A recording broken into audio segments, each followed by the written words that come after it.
evening. This is the World News at 6 on Voice of the People, 90.3 FM.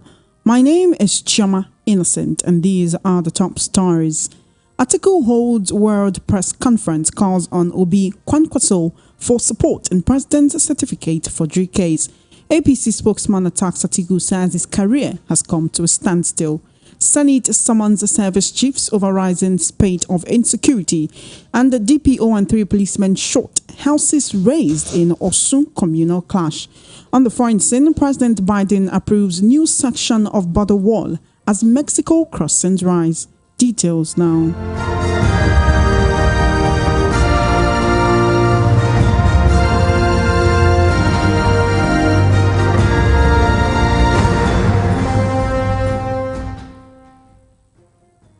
Thank you for staying with us. The World News at 6 begins with the presidential candidate of the People's Democratic Party, PDP, in these year's general elections, Atiku Abubakar, calling on Peter Obi of the Labour Party and the new Nigeria People's Party, NNPP's Rabiu Kwankwaso, to join in his quest for justice in the certificate saga involving President Bola Ahmed Tinubu. The former Nigerian vice president also called on Nigeria's traditional religious and political leaders to join in the campaign to ensure probity regarding President Bola Tinubu's credential to be Nigeria's president. He noted that it should not take months or a decade to certify a candidate's credentials. He also said Nigeria's reputation is at stake. He paid tribute to the late human rights activist Gani Fawehinmi, who he said inspired him on this voyage of discovery. He also commended journalist David Hundeyin and described him as a source of inspiration, saying, "The prize of liberty is eternal vigilance." He called on Nigerian leaders, including traditional and religious leaders, as well as political leaders like Peter Obi and Rabiu Kwankwaso, to join in the campaign to ensure probity. He further explains that he will only drop the fight after the Supreme Court ruling on the matter.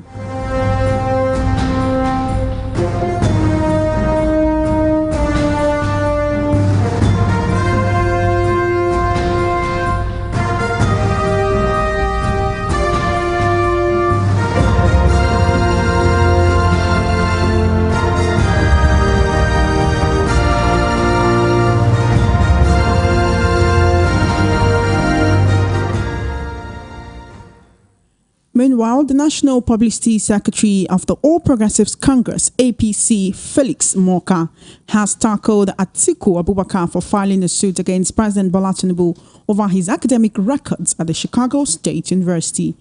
He requested the documents to back his allegation of forgery of the CSU certificate against President Tinubu. The allegation of forgery was one of those dismissed by the Presidential Election Court in the suit Atiku files to challenge the election of President Tinubu. Commenting on the issue when he featured on the Rise TV morning show, Morka described Atiku as a politician whose career has reached a standstill. He said Atiku needs to rest on his case against the president. He noted that the depositions by the registrar in the U.S. attest completely to this position, quite contrary to the original case that Atiku Abubakar brought to the court in the U.S. in search of fact and information which he said actually do not exist. He noted that the APC is very delighted at the outcome because it vindicates the person of the president and his position all along. Attacking Atiku, Morka said Atiku Abubakar's political career has come to a standstill and he needs to realize this. He said, and I quote, "He served this country as vice president. He held other positions. That is enough for any individual in this country who is politically active. I appreciate his service, but he needs to rest this matter." Well, now joining me on the World News at 6 to discuss this and the other issues, I have via the telephone Mr. Awa Omiko of the Sunday Editorial Desk. Good evening, Mr. Omiko. Good evening, Chema. How are you? I'm very well. It's always a pleasure to have you here. Thank you. Thank you. Well then, let's begin with an issue that has been in the news for quite some time, and there is a new development.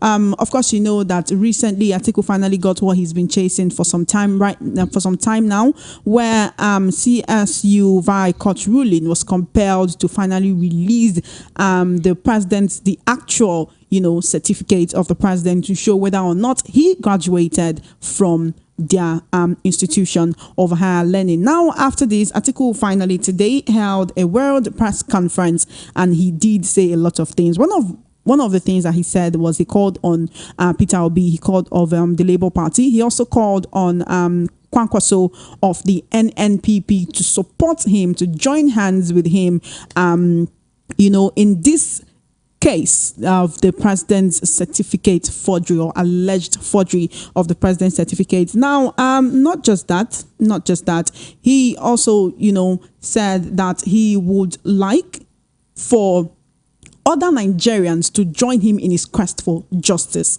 Those were his words. He said that Nigeria is bigger than any of us, and the reputation of the country is currently at stake due to this situation. Is that an idea? Is that something you agree with? That the reputation of the country is currently at stake with this certificate forgery case that's going on right now? If Obi and Kwankwaso, choose to support him, like he has said, will they, with their forces, the three of them together, are they, will I use the word, big enough to get the president off the seat at the Supreme Court? Well, the law, equity, whatever thing comes to equity, that is what equity sees and judges. So even if you may have a very good point, if you may have if you may have the truth and know everything about it, but the technicality and your presentation of those facts or truths you have before the law and before the court and the judge is what matters most, because it is what you present before equity, before the law, before the judge, that the judge will judge upon. So it is not a matter of I've got all the whole facts or the whole truth. But be that as it may, I praise the resilience of Atiku for actually doing what he's doing. And it goes a long way to tell the international community that that Nigerians are not people you can just push by. Because if it goes like this, the Americans know the truth. Someone will one day dig it out in the American society, and they will show it before us that your president once ruled you with so many lies. In fact, Mr. President has lied in diverse ways. Perjury, that is a law. It's an offense on its own, that is relied against on oath, is an offense of its own. And it doesn't show that it has the rights of mind. We begin to say he studied accountancy, he studied economics, he studied business and administration. Some of those things may look too insignificant, but they go a long way to speak about our integrity. Well, as I said, it now depends upon the law to say Mr. Tinubu should leave or not. It all depends on the technicality of the case and how they've been able to take it and what they actually want equity to do for them. Do they want equity to get Mr. President out of the position? Do they want equity to say Mr. President lied on perjury? Do they want equity to say Mr. President he did not study all those things? So it is what you take to the court of law that the law decides for you. The judge may know, the judge may say, okay, because you say this guy is lying and you therefore wants to remove him from there. But since you didn't present it as part of your case before him, the judge will not just pronounce what you have not pronounced or you have not said. It now depends on the technicality of the jury and the people they are going to bring to look over the case. And if it happens that Mr. Tinubu is removed, it's going to be another tested case. And if it happens that the law says Mr. Tinubu and should step down, all and good. I want to tell you that something similar to this has happened. It did not happen magnitude that Mr. Tinubu's own is unfolding.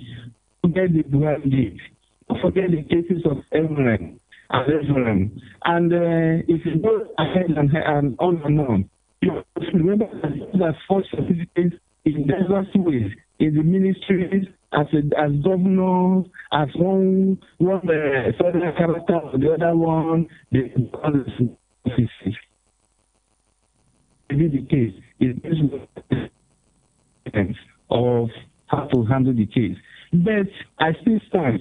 It all depends on what you present to equity that the equity will give to you. Thank you. Thank you, Mr. Omiko. Now, a Nigerian lawyer actually came out yesterday to say that the Supreme Court does not admit fresh evidence when a case is already ongoing, that even with everything Atiku is pursuing now, he will not be able to use it. And that's why I asked the question, the alliance between, the PDP in person of Atiku, the NNPP, that's Kwankwaso, and the Labour Party in person of Obi, if that happens, is it enough to get the president of that seat? But now let's move on to what some APC spokesmen are saying about the situation. Now, the National Publicity Secretary of the APC has tackled Atiku Abubakar for filing this suit against the president. He says Atiku's career has come to a standstill and he should back off, that the country appreciates his service. He's been, vice president and held some other positions, but he needs to rest on this matter. While some are saying that, we need to commend him for pursuing this case to, the logical end that we have it right now. Some people from the APC camp are saying that he should not be doing this. Now, there is something else as well from the APC camp. We have a chieftain of the APC and the convener of Asiwaju Mandate Guard. His name is Dominic Alancha, saying that anyone has the right to redesign their certificate to their own taste, since it is a ceremonial document. He said this during an interview on AIT, that anyone can redesign their certificate to their own taste because it's a ceremonial document. So the president has not really, in his books, done anything wrong. I'd like to know how you weigh into this matter. That's the guy that said that has been, I don't know, just looking for one way. It's like trying to paint black, white. No, that is not it. You have no right to redesign your certificate. In fact, if you look at most of the certificates we get, there will be any alteration on this certificate amounts to what? Destruction. If you get a certificate and the logo is by the right, and you now want to say, I want it to be original the way I want, and you put watermark, it becomes fictitious. It becomes a fake. It's no longer the original. When you say something is original, it has to be the way it has been issued to you. If you want to start and you have a substitute, you can make whatever thing you want to do with that substitute. But do not present the substitute, the one you have doctored or midwife, do not present it as original. When you do that, you will be either impersonating, you'll be faking the results, and you will not be issuing the original. And that, for instance, take your WAEC case, take your WAEC result, and maybe you say your name is Francis Elu, and you thereby turn it to say Elu Francis. WAEC, you say you are not the one we are referring to. WAEC will deny you. Or WAEC did not write the A properly, and you help WAEC to write it in a caustic form, where it will amount to adulteration. So it will amount to faking. So that shouldn't even come to it at all. We shouldn't use that as a means to direct interest to another point. But let's come back to the issue of the key of the parties coming together. Yes, as I said earlier on, equity matters. Has it been the case they've been fighting all on Tinubu? If they've been fighting, if that case has been one of the things they stated, and it has gone up to Supreme Court, well, so be it. But if it is coming as a fresh case, that means they have to start all over again. And there will be a case may have stayed that has been tried and retried and retried. It will be struck out of the court for waste of the court's time, because such cases may have been had on several occasions. And that is why I said they need the technicality of the law and they need an expert But there is one thing wrong with all those legal luminaries is that most of them appear to know, but at the end of the day, they falter at the highest pinnacle of jurisdiction. Some of them maybe lack of not making enough research or whatever. Because if some of the things has been happening, you see that some of the happenings within the judicial system wouldn't have been on, and we wouldn't even have been seeing it as we are seeing it today. You can see that this case started as far back as 1999.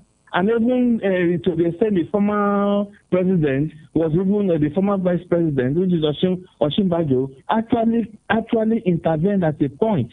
But this thing is coming up again at the time the other parties are saying no, we can't continue to keep silent in this. Lastly, the APC people may only say anything they want just to retain their job.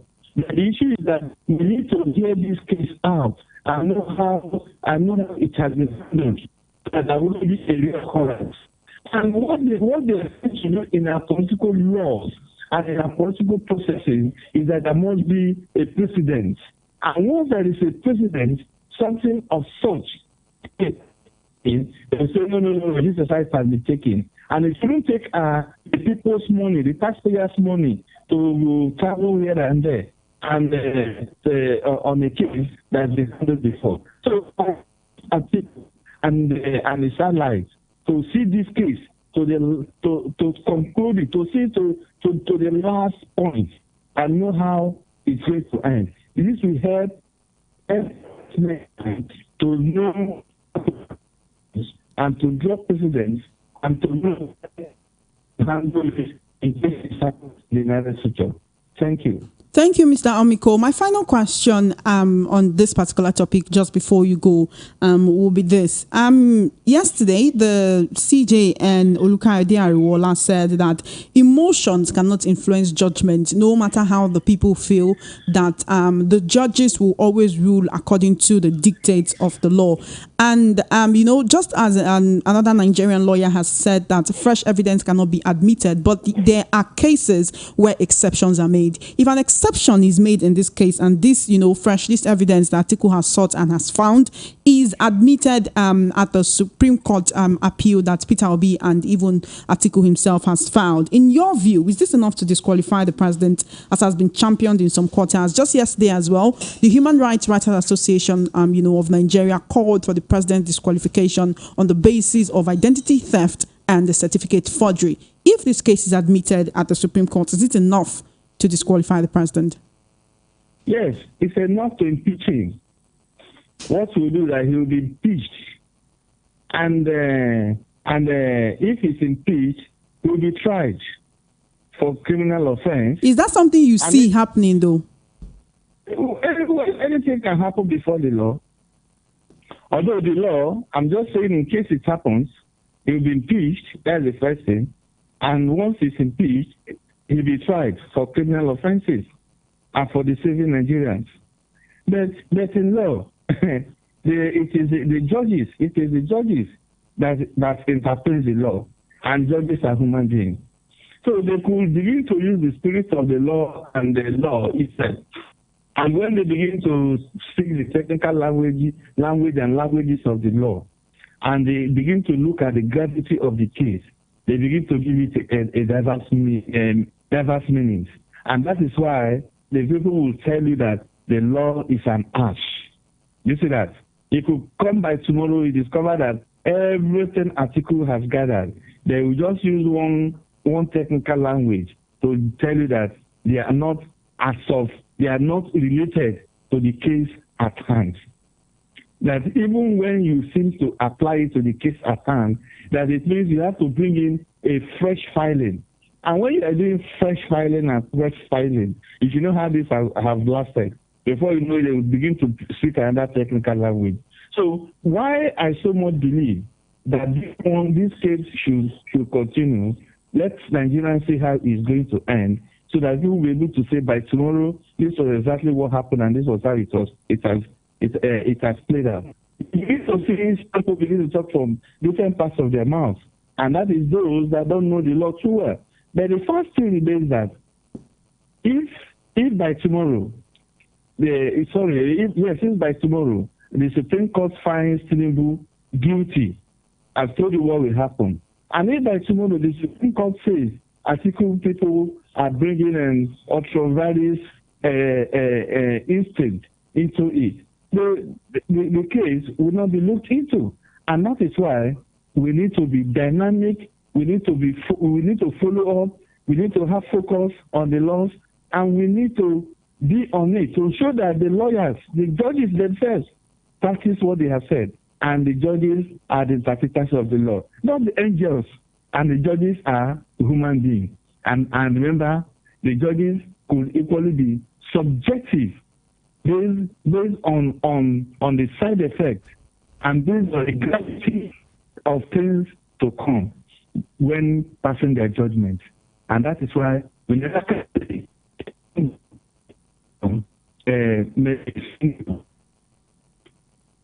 Can you hear me, Mr. Omiko? The line it's breaking quite so much. Can you hear me? Can you hear me better now? Yes, this is so much better. And that is why I said the angle the person seems to, and the people involved in the interpretation of that law, and that is the essence. That is why we should say we cannot from now begin to castigate or begin to say this and that. Let us listen what is going to happen, because the judiciary are human beings. They are subjective, not only being subjective, they are equally emotional. Because they are all Nigerians and not saints.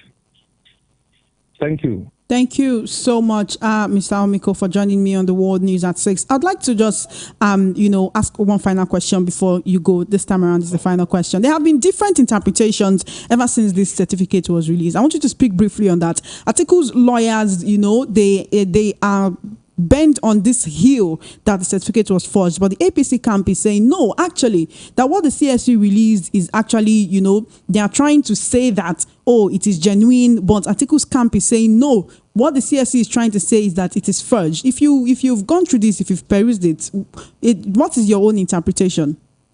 Well, I can't really, I'm in the media, so I cannot really talk about a case that's already in the court. Well, whether we have the right to some extent, but you feel so that there are a lot of discrepancies which we cannot actually exonerate Tinubu from. And some of these discrepancies does not discrepancies allows a lot of doubts. And once there is doubt, in fact, it means there are a lot of fake and faking into the system. So the issue is that let us see to the conclusion of this matter. The certificate, as far as I'm concerned, is fake, because you cannot go to school. You don't have mates, and you don't have a student list.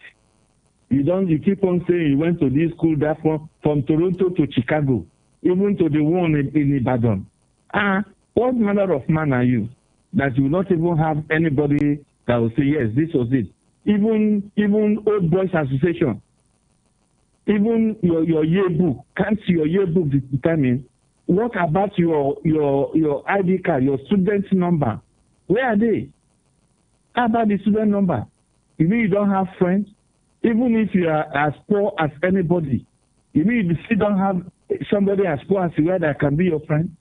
So everything is surrounding mystic, and until we unfold the mist, we will not get to the truth. Thank you. Thank you so dearly, Mr. Omiko, for joining me on the World News at 6 this evening. I really appreciate your presence and your input. Thank you.